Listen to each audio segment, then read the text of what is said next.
Hello. Hi.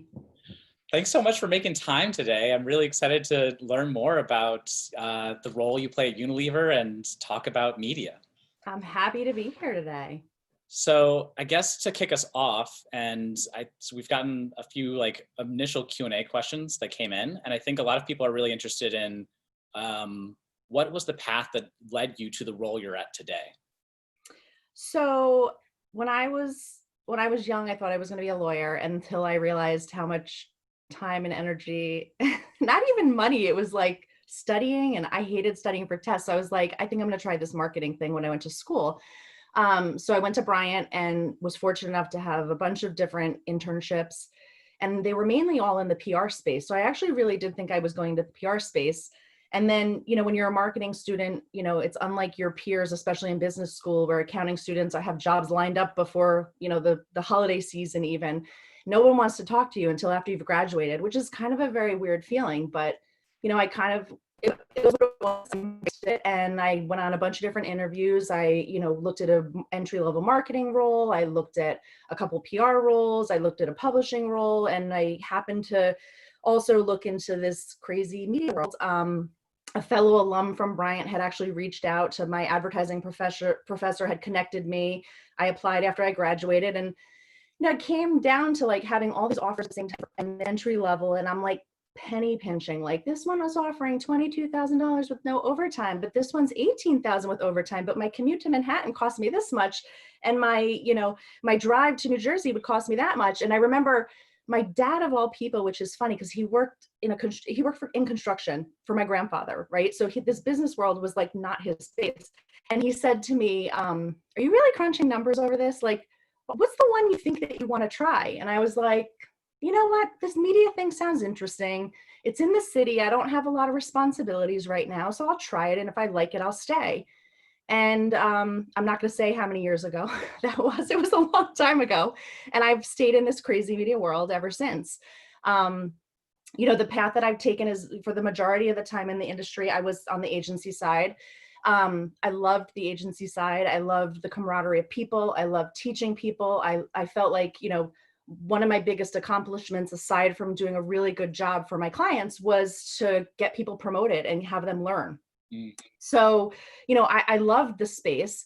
And then, after a while, I just kind of got burnt out. I was looking for a little bit of a different challenge, and I looked at a couple of different roles at the time.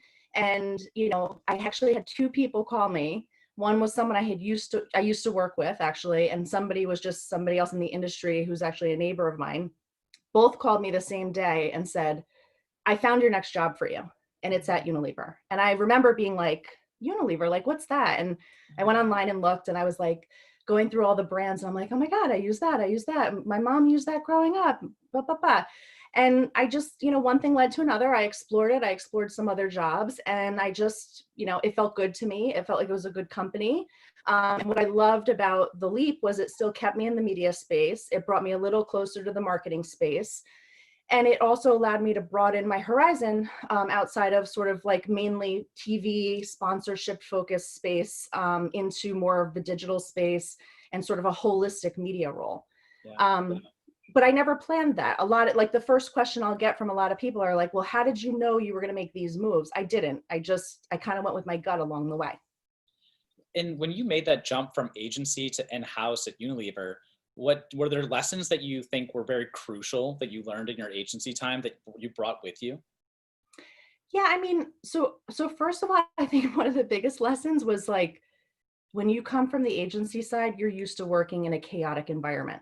And you thought you had a typical day set up, and you would come in and something happened, or you get pulled into an exciting meeting, or a fire drill would happen. And, it kind of helps you set the pace in terms of needing to be flexible. Now everybody's using the word agile. I feel like agency people have always been that way. And I think, to me, the big thing was just being able to control the chaos. And in the beginning, it was really hard because it's emotional, right? Like when you come in, you think you're doing one thing and you get pulled someplace else, especially if it's high stakes and a lot of pressure. Like you feel it, and it's really hard to kind of like stay calm and figure out how you're going to make it work and how you're going to reprioritize things. And I think that not only helped me come to Unilever and sort of see the other side as to why some of those things are happening. Because sometimes on the agency side, you don't really get the full picture or the explanation as to why it's happening. But also I think it helped me like in life, right? Because that's life, especially as you grow older and have different experiences. And I started having kids and, you just have to figure out ways to balance it all. And sometimes you're going to feel like you're the king of the world and you did it really well. And then there's other days where you just want to crawl back into bed because you feel like you're failing miserably. Yeah, no, I know those days. Not too many of them. Yeah, no, not too many. What, can you share a little bit? So you are the Senior Director of Media at Unilever. And can you share what exactly that role entails and what kind of decision making you're involved in day to day and the responsibilities? Yeah, so like I said before, there's no typical day, right? We come in and we're dealing with whatever we're dealing with, but it's all the same themes of things, right? So part of our role, and I have an extended team that works with me both within Unilever as in my media organization, as well as Mindshare, who is our extended partner. They are part of the media team. So, the roles that we play are things like strategic planning and making sure that we have all the right inputs from brands to create the right media plan for them and understand how their media plan is differentiated to reach their target audience or based on their creative assets versus another brand in the portfolio.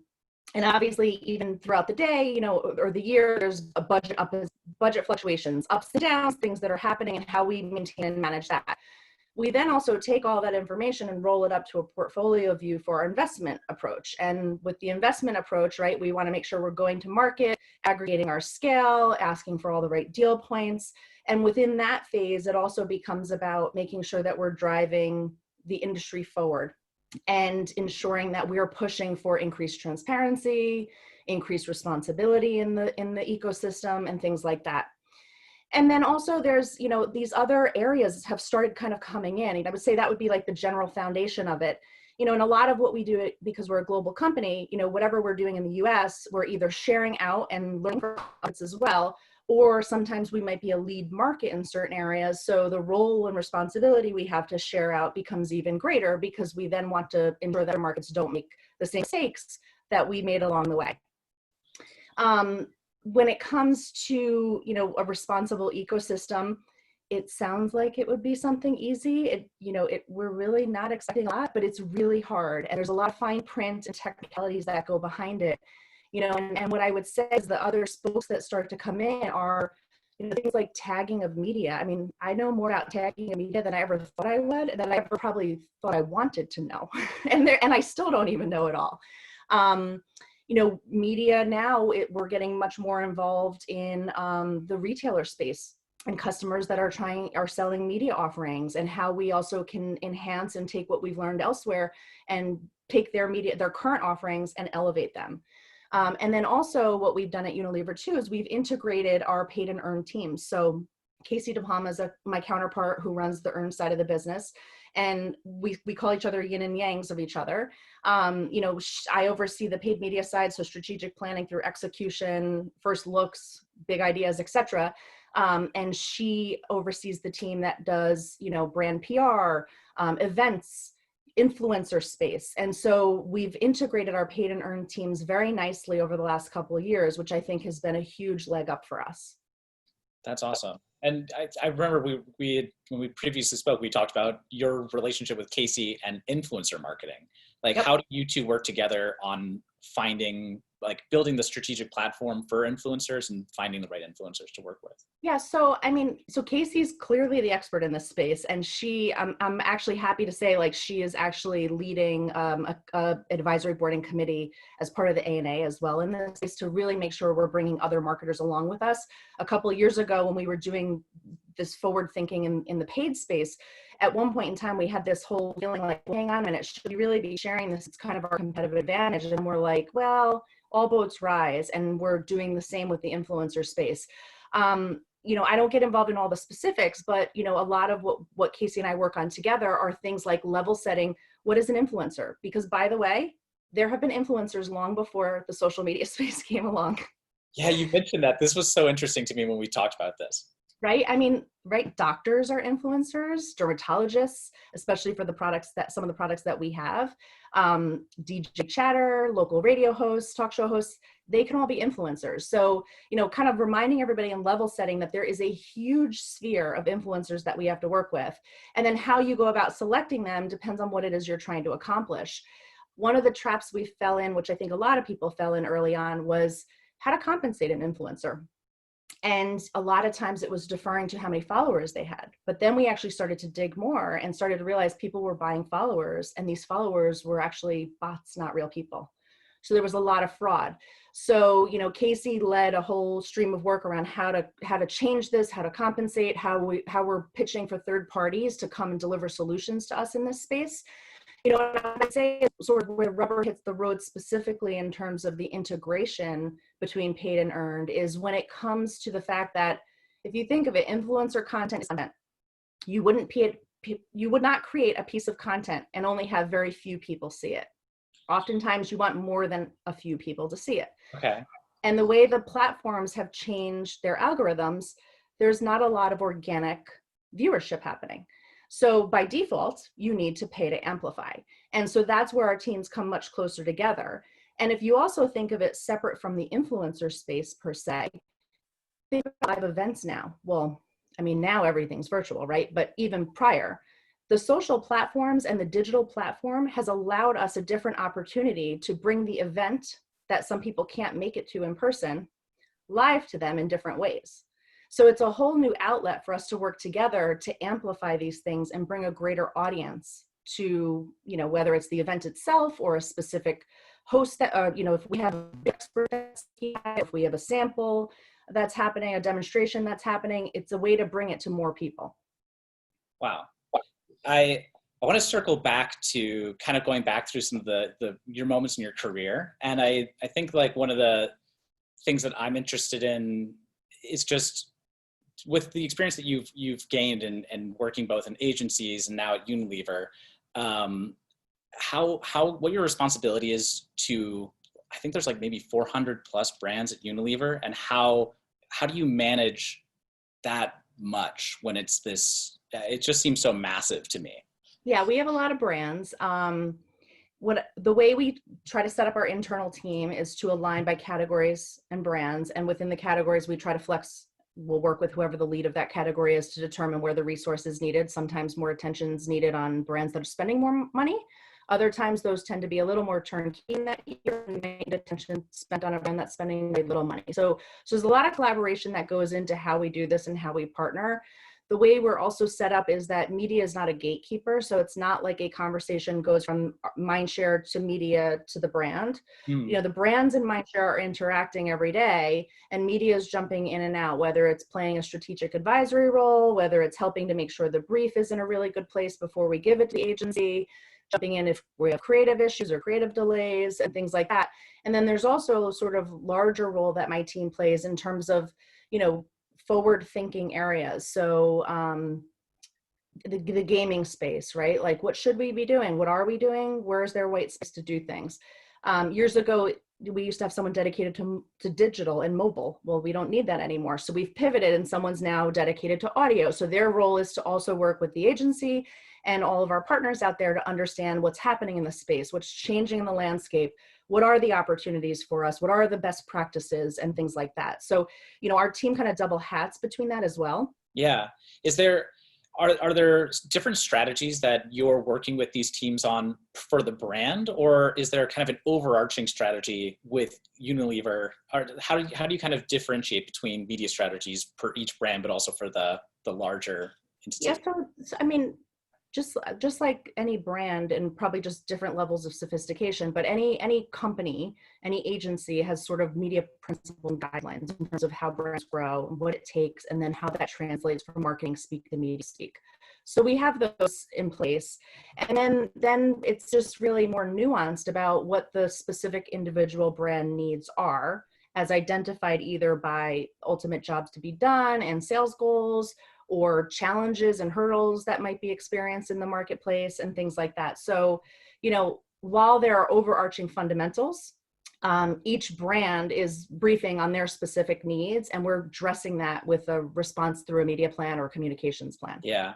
And I imagine, I mean, this year has been very unexpected for all the reasons. And I'm curious, with so many brands that have to do with personal care and home care and just like hygiene, and how did you all modify your messaging, your creative, your media placement to react to this pandemic and to COVID-19?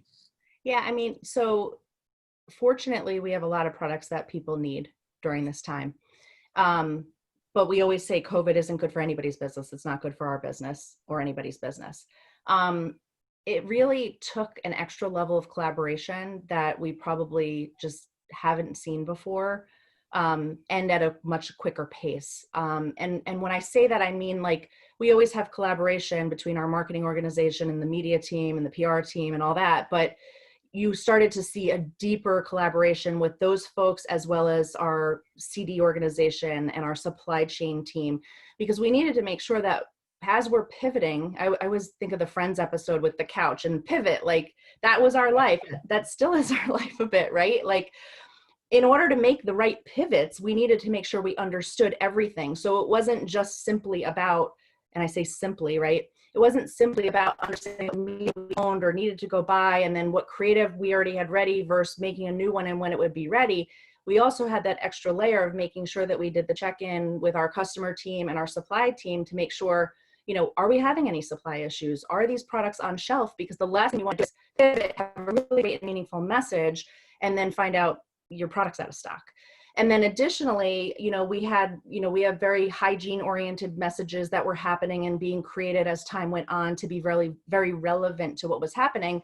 But then at the same time, we had a lot of purpose driven messages that we were rolling out at the same time. So whether it was for our United for America corporate campaign, or individual brand say and do, not just the say, the do was important around Black Lives Matter, and and it still goes on and carries on from there too. So it was a really great to see that the pivot wasn't only happening on our equity messaging, but also that we were able to bring in more meaningful purpose messaging at the same time. Yeah, it just sounds like there's just so much collaboration that has to happen, not just in terms of the marketing teams, but also just the products. And yeah, I can't. Yeah, I mean, there were teams that were meeting on a daily basis, a certain specific time every day, to review content or whatever the key topic of the collaboration topic of the day was. With communication changing, and I mean, we're all doing video calls now and people are at home, how did that affect the how streamlined that communication could be? Or how did you all make sure that as some of these lines were severed, how did you make sure that you were staying in touch with your teams? Yeah, I mean, I think, listen, people, for the most part, I would say everyone responded really well despite the pressure. Everyone had pressure going on, not just at work, but in their home lives. Everything was uprooted everywhere for everybody. I think when things like that happen, the ability to focus and get people on a call at the same time is helpful, but you have to be mindful of what else is happening in their lives. And so somebody's kid might be climbing on their head, and it's not ideal for that person. It's probably super distracting, but everyone on on the video call be like, oh my God, look at that, and like talking to the kids through it. So it just you adapted. And I think it became clear that there were certain times that you had to flex your home life, and there were other times where you had to flex with your work life. And everybody in your home was a new thing. I mean, in the beginning, we've been using Microsoft Teams for quite some time, and even prior to COVID, it's like you could barely get people to put the video on. Now it's like, for a while in the beginning anyway, it's like, why is everybody not on video? And then all of a sudden people are on video, and now you're getting to the point where like sometimes people are just like, I'm not on video because I'm eating lunch and you don't need to see me eating. Or I didn't feel like doing my makeup today or my hair, or I'm tired of video. And, as long as it's not a really critical and important meeting, we kind of are just trying to accept it and go with the flow. That's awesome. That sounds like a really great culture to be in, that I think that another thing I wanted to follow up on with the career is, do you have any career advice that you've received in your time that's really stuck with you and that you think can has helped shape your career? So I tried to think of a very witty answer to this. And in the end, I just have to give a really like honest answer. And it's not to say that I have not received career advice, but what I've actually found is just being an observer and seeing what happens, what people do, how people react in the moment, but then also afterwards has actually been my sort of biggest career advice. And I mean, listen, when you work on the agency side, there's a lot, prior to COVID and probably after, I'm assuming, there's a lot of social opportunities. People are young, they're all starting out together. And there's a lot of little things you can do that could really jeopardize your career, especially if you're out in environments where people are drinking and you just drink too much and you make a really bad choice. And then what happens is it's not just that one night. And especially, I forget about even now with social media and everybody having phones and cameras, but the next day people would talk at the water cooler and, you'd be like, ugh, like, and those were the moments. But also on the positive side, like I would see how certain people, whether they were the most senior level people or the most junior level people, see how they would handle a meeting or a very sticky situation. And, you could really sit back and admire how they approached it and tried to be objective and not emotional and things like that. So, the best career advice that I sort of received was by sitting back and watching and determining, the different pieces of people and actions that I wanted to model, that I felt matched my values, that allowed me to be authentic, as opposed to advice being given to me. Yeah, it's just being in the environment and having, that makes a lot of sense. Well, it also, there was a question that came into the Q&A that I thought was interesting because they asked, it sounds like they're a senior in digital marketing and they wanted to know how they can establish credibility in media. But a lot of the positions that sounds like that they're seeking have this like 5+ years of experience. And so they're looking for a way. And how do you find experience and find the right role when you're maybe just coming out of undergrad? So, I mean, listen, if you're just entering the media business and you only have a couple years under your belt, you need to be a little patient for some of those other jobs you may want to go for, because there is some fundamental experience and sometimes the day-to-day monotony just seems like it's like, all right, I've done this before. But trust me, like there's a reason and there's a role for it and you are going to learn and grow from it. So it's just putting in the time, being patient, but asking the questions, raising your hand for some extra credit projects or an observation of a white, an empty gap that you see that you could fill, taking that type of initiative. Beyond that, what I would say is, I mean, unless you're like, if somebody's saying they're looking for 15 to 20 years experience and you only have 7 or 8, like beyond that, sometimes the years that are given are just directional, right? So it's not necessary. I mean, anyway, the way I look at things, it's not like if I say you need 8 years experience and somebody's resume comes in, I tell HR, if they only have 6, don't send them my way, right? That's used to guide. And what I think you really need to look at is what the job is, what the job description is saying, and do you have the skill set that qualifies you for it? And I mean, listen, nobody is looking to be a rock star in one role and necessarily move to be a rock star in the same role, right? Everyone wants to move to grow. So I think when people are interviewing people, they understand that while you may not have all of that experience under your belt, if you have a large amount of it and initiative and you understand the principles behind it and you can work independently and with teams, I think that you should be going and applying for those jobs and pitching them if you think that you fit the role. Yeah, I think I remember the first job that I applied to was a copywriter role, and I had to make up my copywriter profile or portfolio of work. Right. I was like, I know I can write, I know I can do it, but I need to put some stuff in here, and now I can go and show you what I've done. And as long as you don't lie and say like, I had this work was all published, right? Oh yeah. That was a bad call. But here's examples of the work I can do. Fantastic. Yeah. Well, going into some of the questions around the partnerships that you lead with Unilever and some of these media partnerships that you've helped build. Can you talk a little bit about NBC Peacock? Yeah.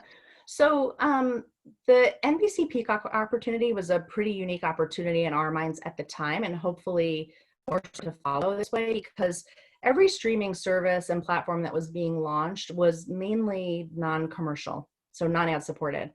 And at some point, we know consumers are already starting to get there too, even pre-COVID. There's going to be subscription fatigue. And, also, there's a lot of times where, whether it's a platform that launches or streaming platforms like this that launch, a lot of the conversations are like, oh, at some point we probably will have to take advertising, but not yet, right? We're just focused on getting, number of subscribers, whatever. And it's kind of like, as a consumer, it's a little bit of a bait and switch, right? Because you sign on for something and you get used to a viewing experience. And then all of a sudden we realize a couple of years in that we have to monetize more and make more money, just jam ads in. And sometimes they're done very in a smart and clever way. Other times it's just very blatant, like jam an ad we can. And, instead of, our point of view is like, instead of sort of playing that game over and over again, why don't we work together to create an opportunity where it can still be ad supported in some way, shape, or form. And if you want to add other paid tiers, you can. Otherwise, where it is ad supported, what is the right commercial load, and how do we study those things? I think Unilever's in a very unique situation. There are other companies, obviously, but not a lot of companies necessarily who have the luxury of having multiple brands, which, by the way, means I have multiple pieces of creative. So I'm not signing up for X number of commercial spots, and then I'm just running the same commercial over and over again, that there's nothing you can even do to manage frequency. So, we found it as a unique opportunity to see what happens with consumers in this space as they go there. NBC has been and continues to bring different ad units and ad formats to the table, and we're experimenting with them and we're learning with them. And we're also collaborating with other partners that signed on to be Peacock launch partners as well, to see what we can do in that space. So I think it's a great experiment for us in general. And it's almost not even an experiment in the sense of, we know viewership is headed this way, and this is an opportunity for us to bring, valuable brand messaging to the table for us.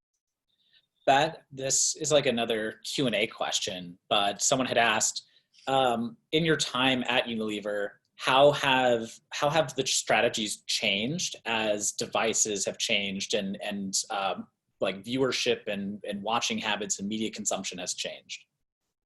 Yeah, so listen, like years ago, we used to have somebody who was in charge of mobile, because nobody was making mobile assets, which are shorter form, quicker, visually appealing on a small screen, versus looking at a nice asset on a big screen and then trying to scrunch it down and realizing nobody can even see it, right? So like there was that phase that everybody went through, right? And then there sort of became the phase, especially when social and news feeds came out, and the native advertising formats came out, and everybody had a video opportunity. And when you dug on it, it really wasn't a true video opportunity. And when you looked at it, there was sight and motion, but there wasn't sound. And then we actually finally kept pushing and pushing and pushing and got third-party verification on there. We started to see, hang on a minute, nobody's sticking around for that amount, that long of time to see forget about even a 30, but let alone a 15-second commercial. So now you're kind of in a space where it's not a sight asset, right? It's not display, it's not a print ad, but it's also not a sight, sound, and motion video asset. So you kind of have this middle ground, and there are roles for that for sure. But it's very different when you're trying to make a plan to distribute a video asset that does your storytelling with sight, sound, and motion, and you think you're putting it in a place where people are sort of understanding there's an exchange of content for commercial time, but then you find out that they're not watching it at all. And by the way, not only are they not watching or seeing it at all, but now I'm also doing modeling. So whether it's ROI modeling or attitudinal studies on it, saying, hey, you saw my ad, did anything change your mind about it? Or do you have more intent to go buy? And you start to realize, like, hang on, some of this stuff, like, the results aren't necessarily because of poor creative, but it probably could have been because nobody was seeing it. Yet I was asking them a question saying, hey, you saw this, you didn't really see it. Right. So I think there's like shifts like that are happening. And then I think, it's interesting because, like, shiny new objects come up, but they kind of still fit in different roles of media. And I think just not being there and testing and learning is obviously key, but understanding what you should be doing there, what type of messaging you should be putting there, what type of assets you should be putting there, and then how it fits within the totality of your media plan and what role it's playing, I think is also really important. Yeah. And you started to touch on this, and I think, and you've also done so much work in this, but how do you define success, and what are the metrics that you use for successful media placement? And then do those metrics change based on the brand? Yeah, curious Yeah, to. so I mean, so there's basic media fundamentals that, impressions, reach and frequency, all that stuff is critical. We also have, a very fundamental approach where we want to make sure that our ads are viewable, meaning they have the opportunity to be seen by a human, not a bot, within a certain target audience that we're looking for. So whether it's a specific age, gender, demographic play, or purchase base, something like that, in the right context and brand safe and suitable environments, and that we have the ability to measure impact all through third parties, right? So I don't need anybody grading their own homework telling me, oh, not only yes, your ads were seen, but yes, they also, delivered fantastic sales lift or great attitudinal awareness. We need third parties to verify it. The challenge I have in that space is, in to do that type of research takes some time. There's not really quick turnaround on it. I think we've gotten better overall as an industry with other directional solutions that help us understand that. But sometimes it's not quick enough. So then we're looking for proxies. And, a click-through rate is not necessarily a proxy for somebody actually being interested in your brand. And we've done studies like this, whether it's, a longer-term sales lift study or attitudinal study that could show us that if we had pivoted our creative and downplayed one and upplayed the other, we could actually have lost intent. And if intent was the goal, using click-through rate as a proxy isn't the right thing to do. Obviously, there are times where click-through rate and engagement rate really do help. So if I'm asking people to sign up for petitions, like around Dove Crown Act, or if I'm asking people to take an action, come to the site to learn more, or follow through to join a sweepstakes, or read about more information on my product detail pages, that's where that stuff works. Trying to force proxy is what gets challenging. And the thing that frustrates me the most about this industry, and I'm so passionate about this industry, which is why it frustrates me, is the 3MS movement around improving measurement started with viewability. And it meant to end with increasing the rigor and approaches and making it more uniform between all the measurement companies around attribution. And instead of actually being able to get there over the time frame we were looking for, we're now well past that time frame. And instead, all this time and energy for many, many years was focused on splitting hairs around viewability. And I'm not downing by any means. I know it's important. I know it impacts people's yield management and bottom lines and things like that. But we're not moving as fast as we need to because we get hung up on things that are, yes, important, but so small in the scheme. And I'm happy to say that the MRC is now leading an initiative, I believe, that's kicking off this fall, to now try to get the attribution companies into a better place to understand and truly have them explain, here's what we do, here's how we actually measure, and then the MRC can share back how to make some more uniformity around it. Because just like with ad fraud before, you could use 5 different ad fraud vendors or suppliers, and they would each tell you not only your percentages were very different, but you couldn't necessarily get down to each of them like, oh, well, you're calling it one thing with this one ad with this one partner, but another partner calls it something different, or that the other partner lumps 5 of those things together where the other partner breaks all 5 out separate. So the work that the MRC did in that space was really important because their goal was to make sure that there was definitions for the different types of invalid traffic, and then making sure that all of the third-party measurement companies then followed those rules, which makes my job easier because I don't need to spend time. It's a waste of my time to actually try to decipher that. And then, by the way, I'm doing it. And so is every other advertiser. And we have very few people that are on the media side, on the advertisers. And if you think about where you want your media agency to spend their time and resource, it's not splitting hairs on that type of stuff either. Right. So that's why I think an organization like the MRC has been extremely valuable and helpful for us as an industry. Yeah, I mean, just an idea of a standardized language to me makes so much sense. So otherwise, you're learning too many languages, and there's too much chance for confusion there. Yeah. What with measurement, it sounds like another big part of it, measurement and transparency are both very much tied. Yep. And when you were talking about the influencers and how they're, the bots, what are some issues that you find that you're running into that you need transparency on to get the right measurements? Yeah, so I mean, what I would say in this space is that, you know, we've made some progress. And I think depending on the day or the partner, your progress is probably a little further than others. Um, I still think a lot of the walled gardens tend to fight this a bit. And it's meant for their own good too, right? We're not trying to bring these third parties upon you to money away from you. We need to understand what is happening on your platforms, how consumers are using them, so we can then best determine the role you play, the assets we should be putting there, et cetera. I think, what else are we missing? Like, I would say we're further ahead sort of in the paid media space than we are in the influencer space. And I think the influencer space I hopefully will start to leapfrog and get much closer quicker, because it's hard. Like, just because an influencer posted a piece of content, and whether you paid to amplify it or not, just because you got X number of likes or comments on it, did that mean that content really did anything? And it's very hard to study what it did, because, the way that we have third party, like a Millward Brown, for example, that can help you with attitudinal, it's hard or virtually impossible to actually have similar studies like that done on influencer content. And there's a lot of money being spent in that space. And again, I'm not by any means saying that it's wasted money.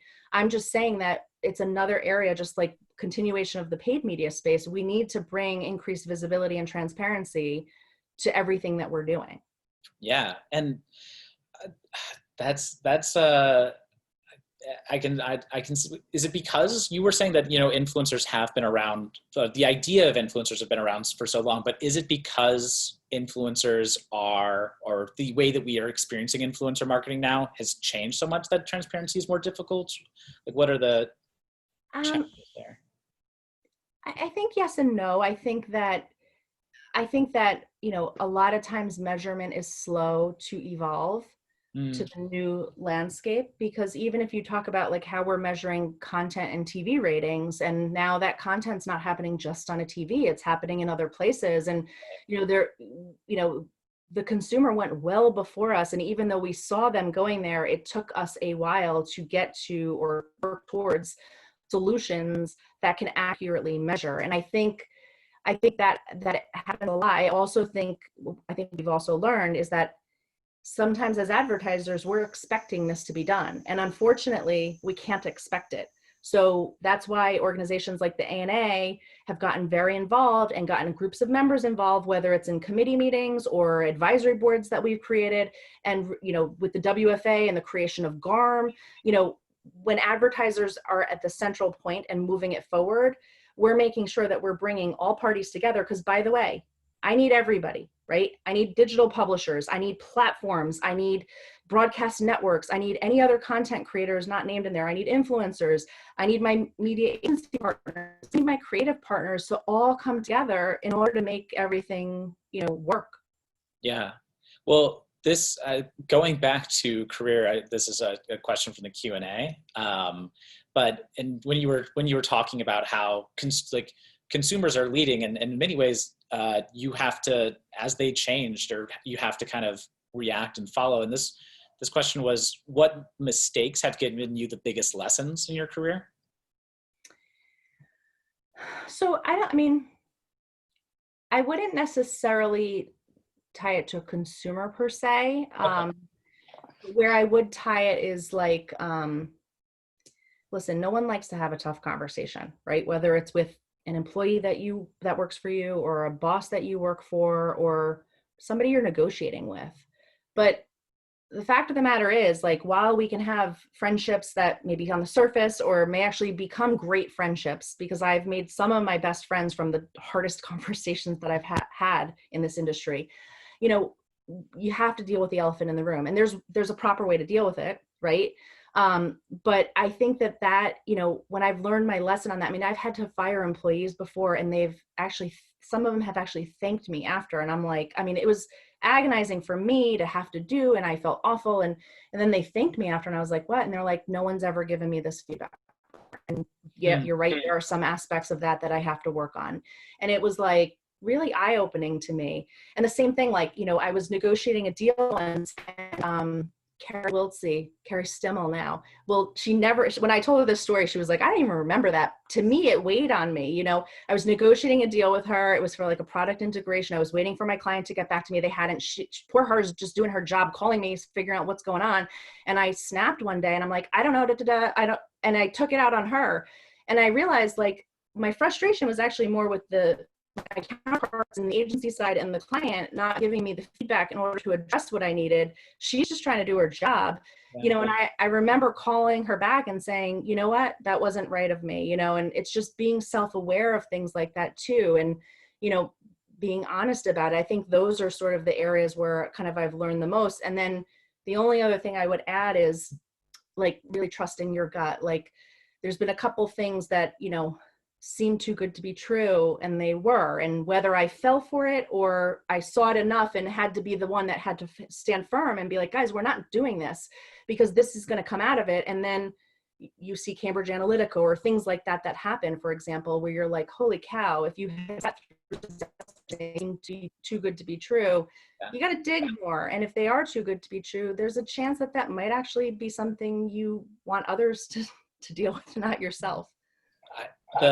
Your point on leadership, I think, is so valid, and that I find that you do need a level of self-awareness because you're going to make a mistake, but then to be able to recognize that and then to be able to even have the confidence to circle back, I think is another big part. So, I mean, I think that's just an important part of life. Like, and I think it comes with age and maturity, of course, too, but like, we're here to make things better, whether it's or we should be here to make things better, whether it's the world or our relationships or this crazy advertising, marketing, and media industry. And, you know, without having some humility and empathy and self-awareness, you know, I mean, I'm tough. I know I'm tough. I've gotten feedback over the years, like, you're way straight to the point. You don't say, there's no fluff with you, whatever. And I know I'm hard, but I'm fair too.